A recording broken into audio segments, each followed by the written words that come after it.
We go from O to the bridge, right? Maybe we'll do from the O's.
Hello, good morning everyone.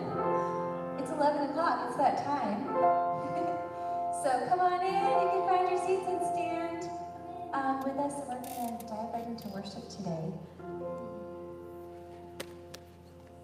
So my friend Sunita is here from Portland, Oregon. So she's a wonderful person and she's going to be leading worship with me today, so it's going to be really fun. So welcome, Sunita. Awesome. All right, let's stand together and sing.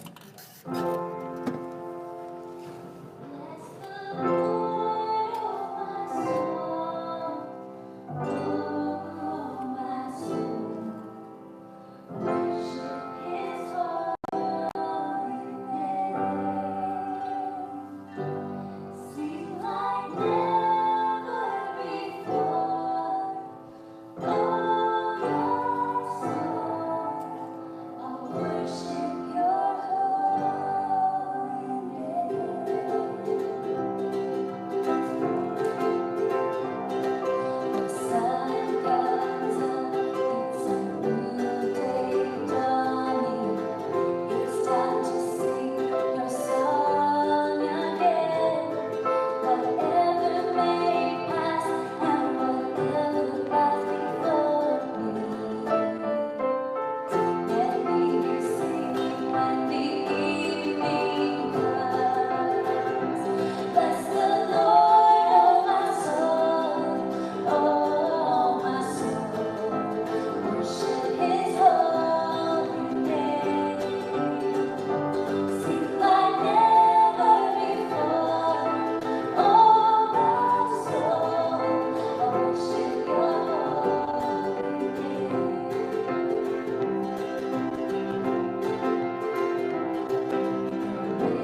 about how we find the Lord in the morning. It's kind of appropriate for today. And the chorus says, "Oh, how I need you." So let's just sing this out to Him this morning and proclaim our need of Him as we worship.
Today because we recognize our need of you, because you are so much greater than us, because you are so much more powerful than us. You have so much more grace and humility and patience than we do.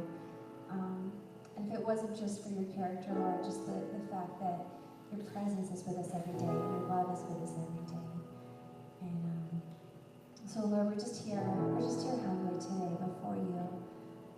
Just proclaiming that we need you today, God, and no matter where we are, Lord, we just pray for those who do feel like they're in a valley today, Lord, that you give them the stamina and courage and the persistence to keep going. And God, we just pray for others, Lord, that feel like they're on a mountaintop, that you would give them the grace to cheer others on, Lord, and to stay strong, God. And we just pray for each need in this room, Lord, as we continue to worship, that you would just show yourself faithful, Lord, like you always do, as we trust in you.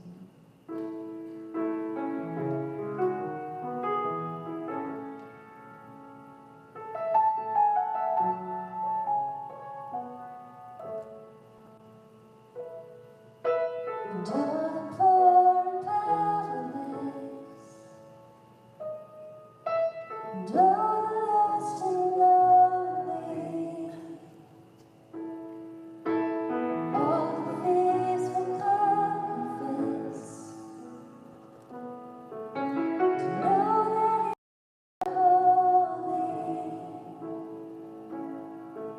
and know that you are holy. And all will sing out hallelujah, and we will cry out hallelujah.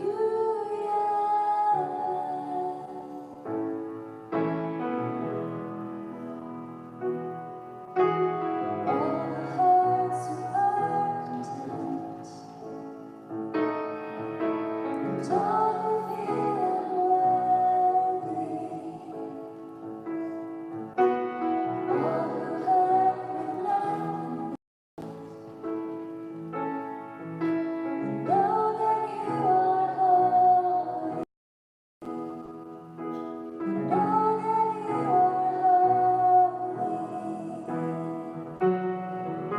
And all will sing out hallelujah, and we will cry out hallelujah, and all will sing out hallelujah, and we will cry out hallelujah.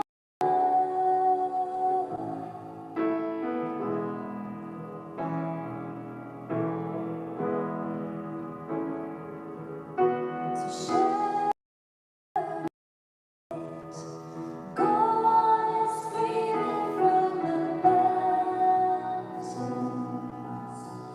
Go on and tell it to the masses. He is God.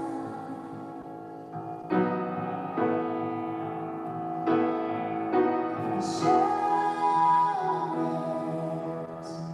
go on and scream it from the mountains. Go on and tell it to the masses. He is God. So shout it.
So earlier I was having a conversation with someone about our mutual feeling about how neither of us felt like we were worth enough, or that we had a hard time loving ourselves.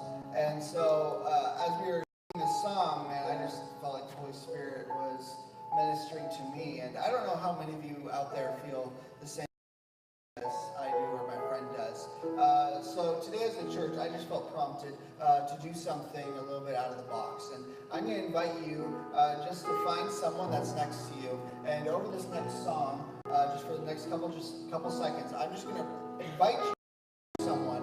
You can just pray for it in your spirit. You know, maybe put your hand on their shoulder and just pray that they are approved and loved, that they have value because Jesus has done everything for them.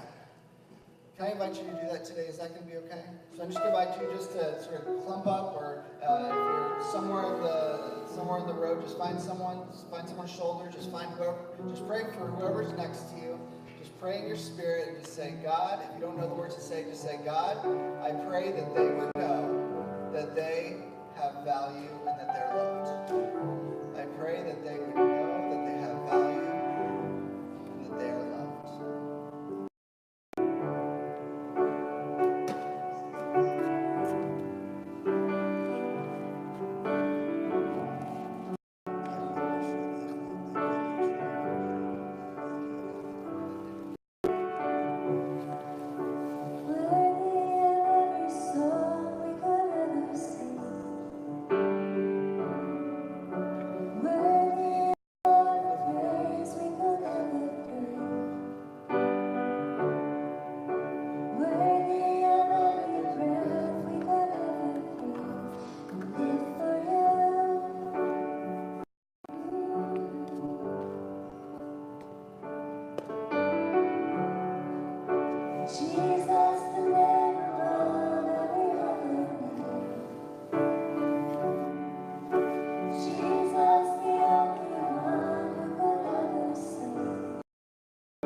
that you love us. You love us more than we could ever comprehend or imagine.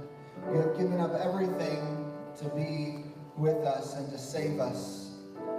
So on this morning, God, I pray that for those in this room today that need to be convinced of your love, maybe they're in a place of doubt or they're in a place of guilt, God, I pray, Lord God, that you would find them and meet them where they're at, Lord, that your Spirit would begin to minister to them, God, in this place. And God, as the song sings that we just sang, help me be your love to those around me, God. On this day that on this weekend that we celebrate a great man of God who advocated for individuals who found themselves at the bad end of a raw deal, God. I pray, Lord, that you would use this community and this church, God, to be an advocate, Lord God, for equality and for love. That we would be those individuals who would find ourselves in the middle advocating for racial reconciliation on this Martin Luther King Jr. Day. And I pray, Lord God, that we would continue to hold the cause, God, dear and tight to our heart, God, so that we could look out and not just see color, but people, faces, individuals, stories, value. And I pray, Lord God, that you would help us, Lord God, in this way be the church that you've intended us to become. So we pray for those things today, God, that you would just continue to bless our time that we have together this morning. And we pray today, God, in your name. Amen. Church, it is so good to be with you all today, and I pray that we would just continue to just be in God's presence as he is certainly in this place today. So I'm just going to invite you to say hi to someone that's next to you. Feel free to share your name with them. Wish them a happy 3-day weekend, and we'll get back together in just 2 minutes, all right? I need you guys 2 minutes. Ready? Go.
Good morning, everyone. Good morning. Man, I'm so glad that you guys can be here today at Sacred Church. Man, God has, I just love this community so much. I'm just so grateful to be able to be a part of it. Right now, I'm going to invite the ushers to come forward. If you missed that blue connection card, I would love for you to be able to flag down either of our ushers on either side, and then we'll throw one at you with a pen. I'd just love for you to just share with me your name, where you came from, maybe a prayer request, or anything that you need to do to communicate with us. You can feel free to take that and fill it out during service, and then you can drop it off to the ushers at the end of service as you're entering or exiting on either side of the auditorium. This is a great way for you to be able to connect with us and communicate with us. Also, if you would like a giving envelope, feel free to ask for that as well. Or if you are a more savvy text-to-giver, our text-to-give number is on the screen right now. You can feel free to. That's a really, really easy way to be able to worship through giving. So you can do that at the end of service. Right now we have a couple of cool announcements. We have a cool event tonight that I want you to be able to be aware of, as well as one this upcoming Saturday. Check out the announcement video.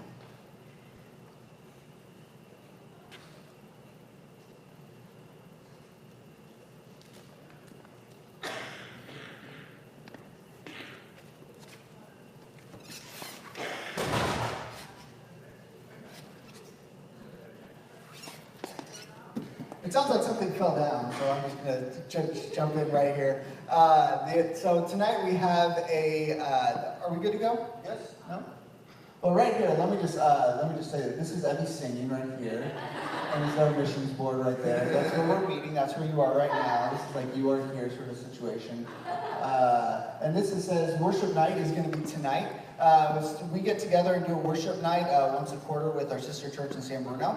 And so that's going to be tonight at 6:30. It's a great time. It's an hour of prayer and worship where we're able to gather with one another and just be able to do that. This Saturday to provide simple hand massages, And this Saturday, manicures, and make friends with some senior residents in need of friends. Join us this Saturday for this meaningful outreach, Atria Senior Living Center at 9:45 a.m.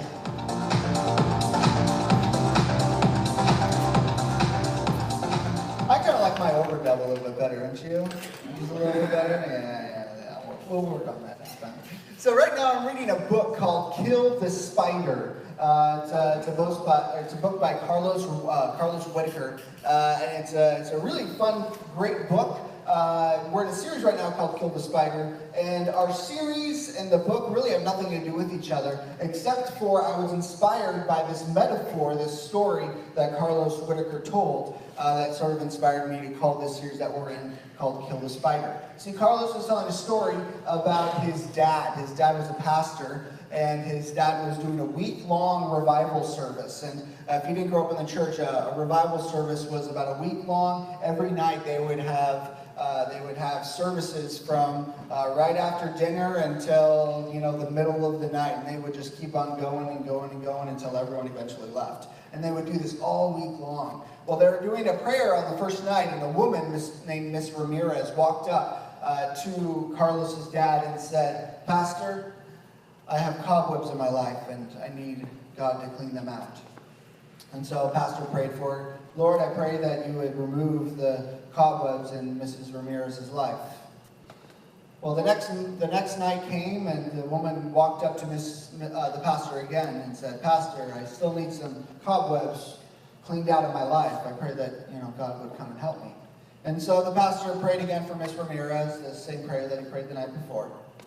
On the next night, and the next night, and the next night, a very similar story happened, and she came up, Miss Ramirez did, and asked, praying for that these cobwebs would be removed out of her life. And then finally, it was the last night, and the pastor saw Miss Ramirez starting to walk up to him, and so before she began to speak, he said, "No need.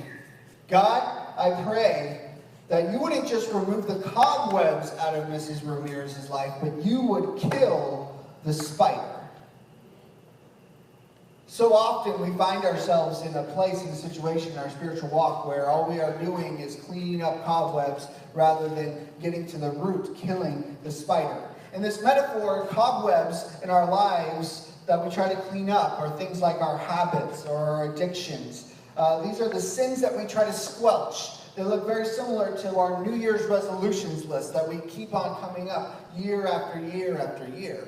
But in this metaphor, the spider is the motivation behind our sin.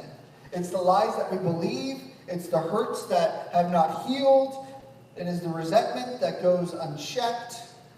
And so we, together, as we walk through this series, walking through Romans chapter 1, 2, and 3, we're looking not only at the cobwebs, the obvious sins, the obvious things on the outside, the things that we try to clean up, but we are taking a hard look and an investigation at the spider that finds itself spreading these cobwebs all around us.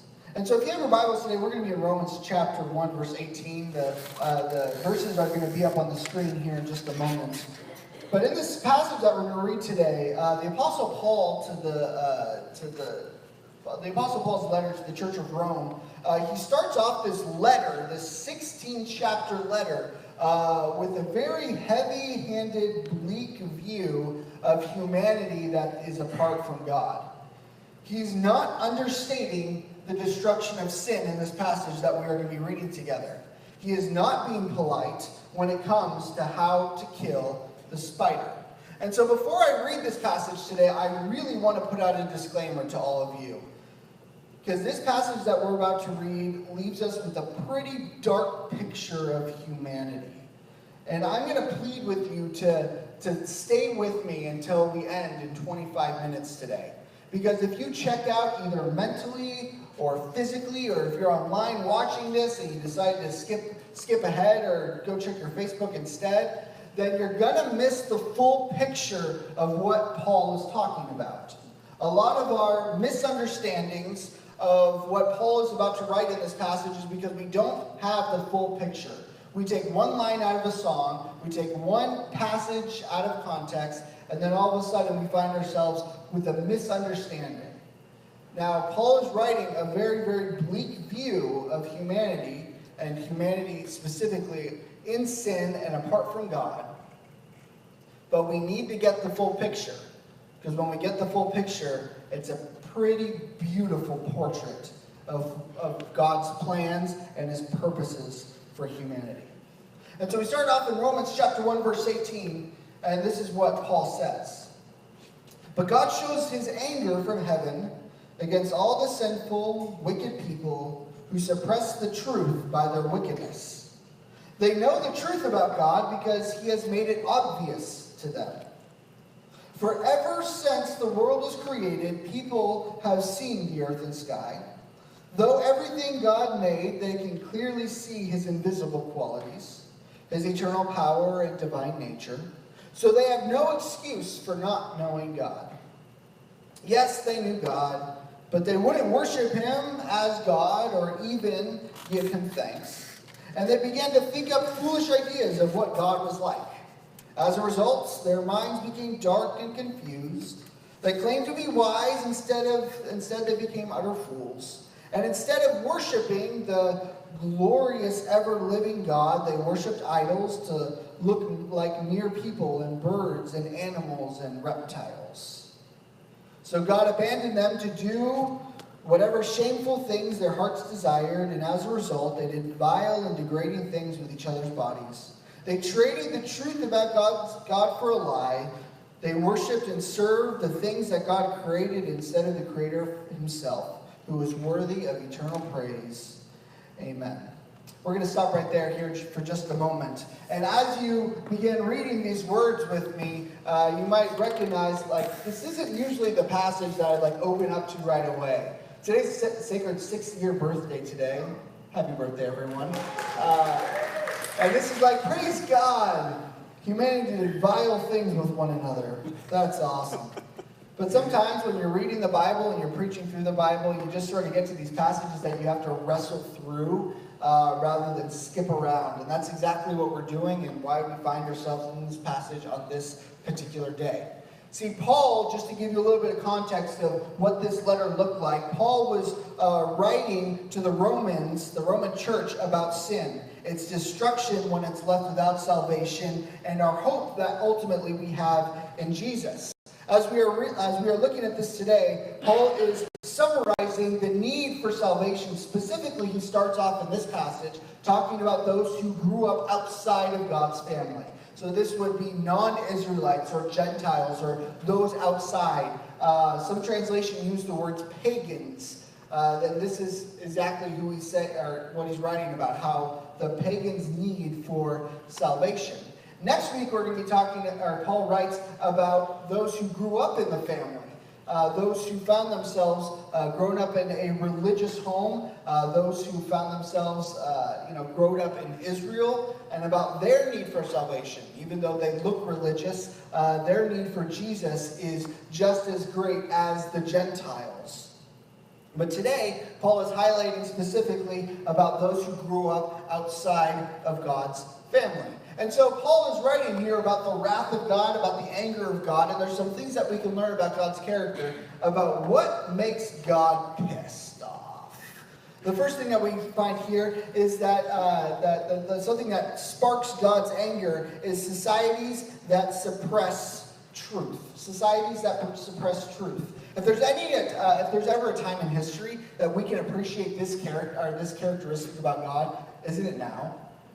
Isn't it now? Because right now we find ourselves right in the middle of the Me Too movement. We find ourselves wrestling with what is journalistic integrity. We have news outlets refusing to push certain stories because it might make their bias look bad. And so right now we have a society that is angered because truth is being suppressed, even if it means having a little bit of egg on your face.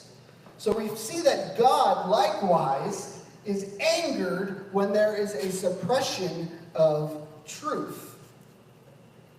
And also, we find that God is angered by those who try to suppress not only truth in general, but the truth of Jesus. And so when the truth is suppressed, the truth about Jesus is suppressed, obviously that begins to spark God's anger. The second thing that we find that sparks God's anger is societies that are ungrateful and stubborn. Paul writes that they knew God, but they wouldn't worship him or even give him thanks. I've learned over my 32 years, I've learned over my 32 years of life that God is very patient. He's very patient, especially for those who are engaged, even if they're slipping. But for those who find themselves stubborn and prideful and ungrateful, I get the feeling, I'm not going to say this as this is doctrine, but I get the feeling that maybe patience is a little bit shorter for the ungrateful. I just know that as a parent myself. If my daughter is having a hard time, but she's grateful, then you know what, I'll give her a little bit more leeway. But if she's ungrateful for what she has, then maybe I'm a little bit quicker to use my stern voice. God's anger is sparked at those who have been given much, but they are ungrateful and they're unwilling to recognize and give credit where credit is due. Another thing that sparks God's anger is societies that promote an unimaginative short-sightedness or short settlers. I love this image here. Paul writes, "For ever since the world was created, people had the earth and the sky. Though everything that God made, they can clearly see his invisible qualities, his eternal power, his divine nature. Instead of worshiping the glorious and ever-living God, they worship idols, made to look like mere people and birds and animals and reptiles." I believe personally that it is offensive to God, the creator of the cosmos, for his creation to have such short-sighted imagination as the kind of people that Paul is describing in this passage. I imagine God saying right now, being like, so you won't worship me, but you'll worship something I made. You won't allow yourself to be captivated by a mystery that maybe God is beyond your understanding. So you're so short-sighted that your God has to be something that you can fully understand to worship. You need your God to be small enough for you to fully create and fully understand and fully control. I believe that God was angered, that their imagination was limited, that their curiosity ran out, and rather than seeking God, they settled for something that they could understand and make with their own two hands.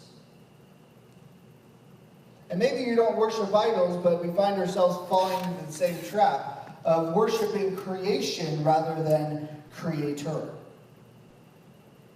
And so why did God allow this? Why did all of this happen? Well, it says that God abandoned them to do whatever shameful things that their hearts desired. The ESV says that therefore God gave them up to the lust of their hearts to impurity.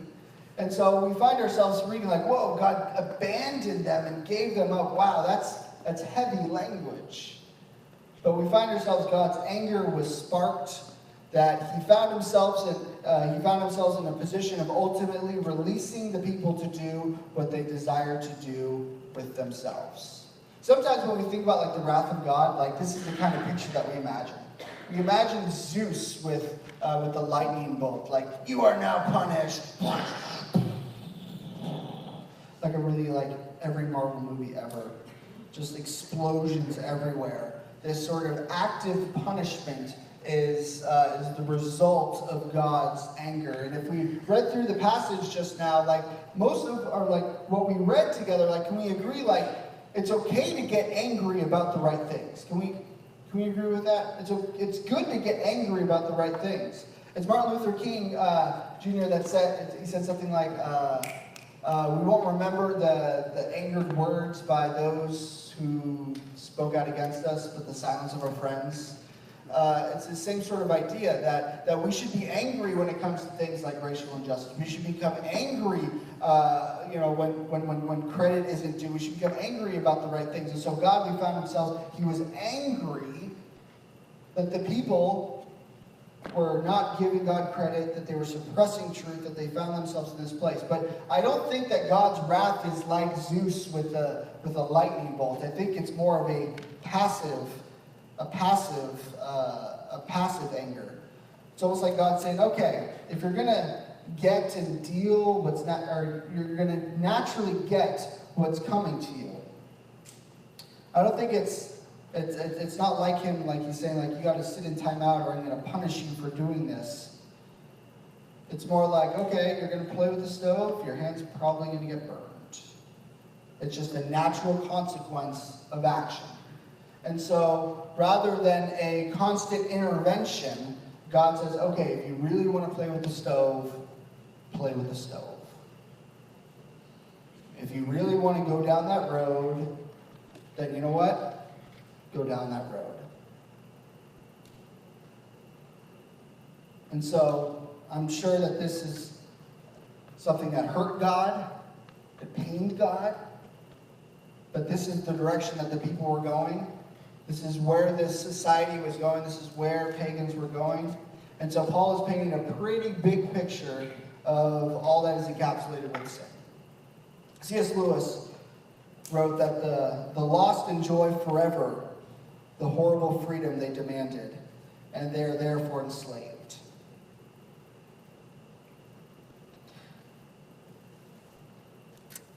And I think one of the tragedies of full understanding of really like what the background of this picture is that ultimately God was hurt because people are natural worshipers. But when they don't worship God, it doesn't mean that they stop worshiping altogether. It just means that they start worshiping something else. And so rather than worshiping God, rather than being fixated on God, they became fixated on his creation. They became fixated on this other stuff. And so ultimately, having your worship directed at something else other than God, all of a sudden, society begins to wobble. It makes me come across this point in this idea that when we over-desire a good thing, it quickly becomes our God thing. Because many of the things that God created was good, right? On creation, he said, it is good, it is good, it is good. And many of the things that we find ourselves, the spiders and cobwebs in our life, these are good things to a degree, but an overindulgence in a good thing quickly becomes a God thing. And it quickly becomes our God, and rather than us enjoying creation, we end up being owned by that creation. And so that's what God did. He released people to their over-desire of his creation and worshiping stuff, sex, idols, possessions, ultimately rather than him.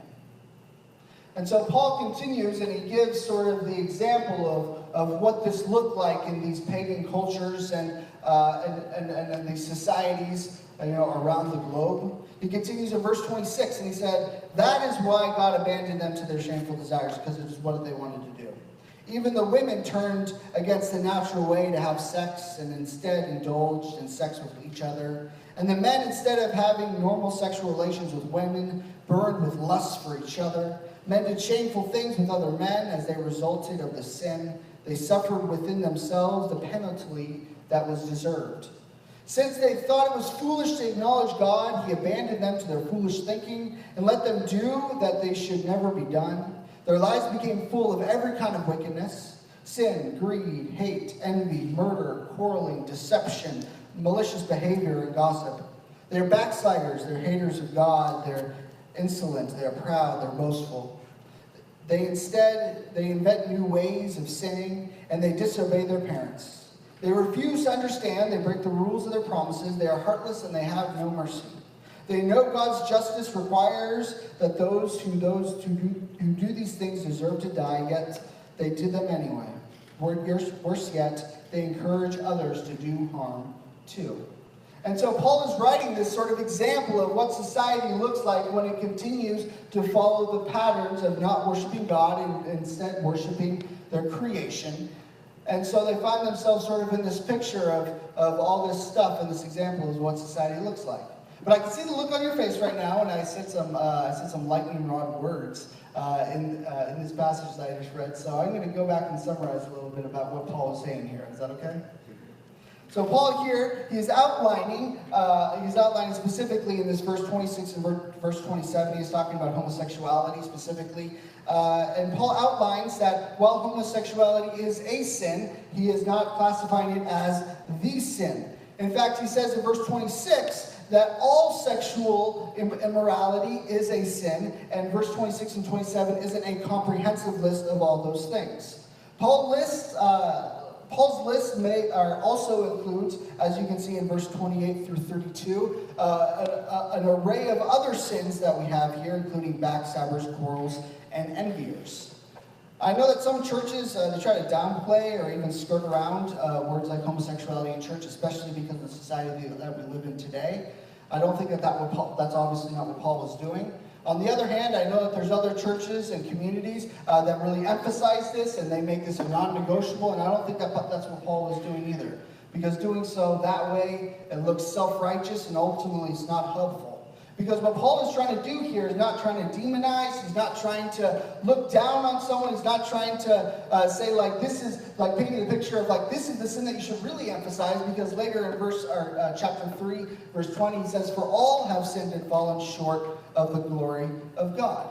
And so before we get on our high horse and we say like this is what he says about gays, this is what he said about quarrelers, this is what he says about this, because in the next verse, in chapter 2, verse 1, we have the benefit of having these chapters so that I can tell you which chapter we're reading, but this was just a letter. And so he says here, worse yet, they encourage them to do others too. And then in the next sentence, he says, you may think that you can condemn such people, but you are just as bad and you have no excuse. Amen.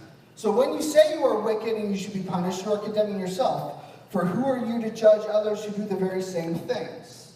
And so while we should have a very honest look at Romans chapter 1, and we should say exactly, or we should read it exactly how Paul writes it, it's not the full story if that's all that you say and that's exactly where you stop. The challenge here for us is that we have to look for ourselves in Romans chapter 1. Because he looks and he writes here about sexual immorality, and he mentions homosexuality as in addition to another array of sexual immorality. He also talks about economic disorder. He talks about greed. He also talks about social disorder. Hate, envy, murder, quarreling, deception, malicious behavior, and gossip. Are any of those in this room today? He talks about family disorder, like disobeying your parents. And he talks about relational disorder, like refusing to understand those that you don't understand. Breaking their promises to those who you have a hard time being loyal with. Being heartless, and ultimately having no mercy. And so I think what Paul is giving us here when he's talking about this example of what it looks like when society continues to worship something that is outside of God, I think he's telling us that we continue to drift when we are deaf to sin's strongholds. We continue to drift when we are deaf to sin's strongholds. I imagine we're talking about spiders, right? We're talking about spiders, and I was told this morning that one of our members today actually had a black widow outbreak this past week in their home. I like to think that God did this so I could use this as a sewing illustration right now. She was sitting down on her iPad, and all of a sudden a black widow started crawling up her leg. And then so they started cleaning the house like crazy, and they found some black widows behind the pots and pans. and then they found little eggs. They found little eggs, and so they started squelching the eggs, and I was like, thank you, that's a perfect story that I can share. Thank you for experiencing that. Not me, but you, so that I could share this with you all today. Like, how foolish would it be if instead of like extinguishing the spider, they're like, oh, what a nice pet. Like, what if I gave it a nice collar and maybe bedazzled it out and gave it a name, right? What a nice little pet. How silly would that be? It'd be ridiculous. You see a black widow, you kill the black widow. But sometimes we like to trivialize the black widow. Maybe not as an actual spider, but maybe as a metaphor of sin, a motivation of sin. And we think that, oh, it's not that bad, maybe we can coexist together. And I think that's exactly what the sort of thing Paul is writing here. He's saying you can't coexist with sin. I want to paint for you the picture of how stronghold, or how much of a stronghold sin is. I don't want to bring any gray into this situation. We shouldn't glitter up the spider and pretend like its cobwebs are a decoration. No, we see the spider as a threat, and we kill the spider. Now, I know all of this has been very heavy today, and we are walking through the passage of Scripture together. And so, unfortunately, we don't get to the end of the book or the end of the letter until later on. But I'm just going to give us a little bit of a glimpse here. Is that okay? We're going to skip to halfway through the letter. Literally halfway through the letter in Romans chapter 8 at the very last part of the passage. And he says, "For I am sure that neither life nor death, nor angels, nor rulers, nor things present, nor things to come, nor powers, nor height, nor depth, nor anything else in all of creation will ever be able to separate us from the love of God in Christ Jesus our Lord." Wait. How can you write the things that you wrote about sin, but also write that there can be nothing that can ever separate us from the love of God? What? Contradiction much, Paul? No. I think Paul was onto something.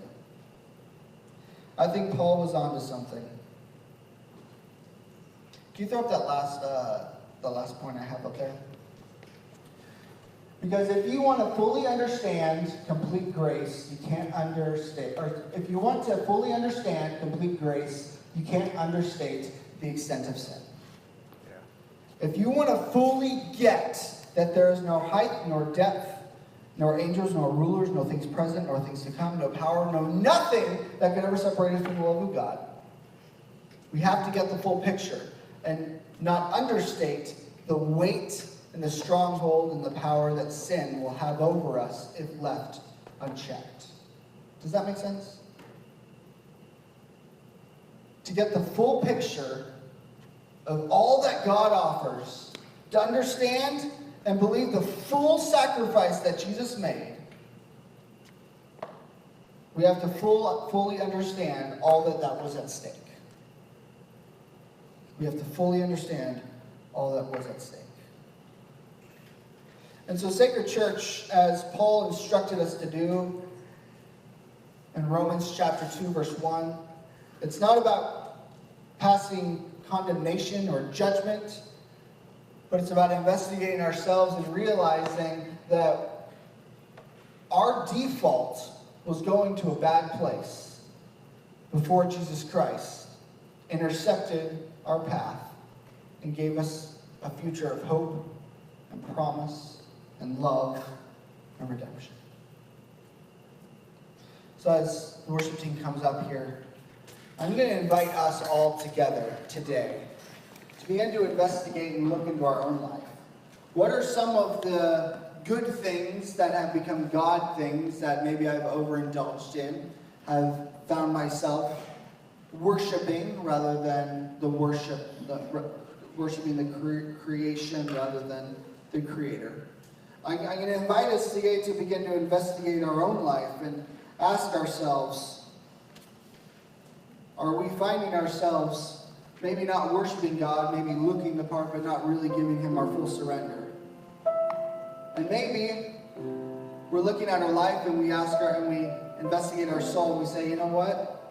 I think I've begun to trivialize or made sin trivial, and I haven't given it the full weight that it deserves, and because of it, I've allowed those spiders to keep on living, rather than allow God to begin to squelch those things in my life and begin to course correct some things that have gone wrong.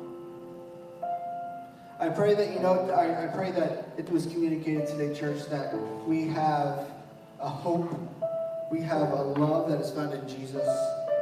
And I am so ready to go down this messy, weird path with all of you as we learn to be the church that Jesus intended us to be in this culture and in this place right here on the San Francisco Peninsula. I believe that God has great plans for your life. I know and I believe that He is with us through and through, and that no matter what discouragement, no matter what darkness, no matter what guilt or shame that you may find yourselves in, you are loved, you are cherished, and there is nothing that separates you and I from the love of God.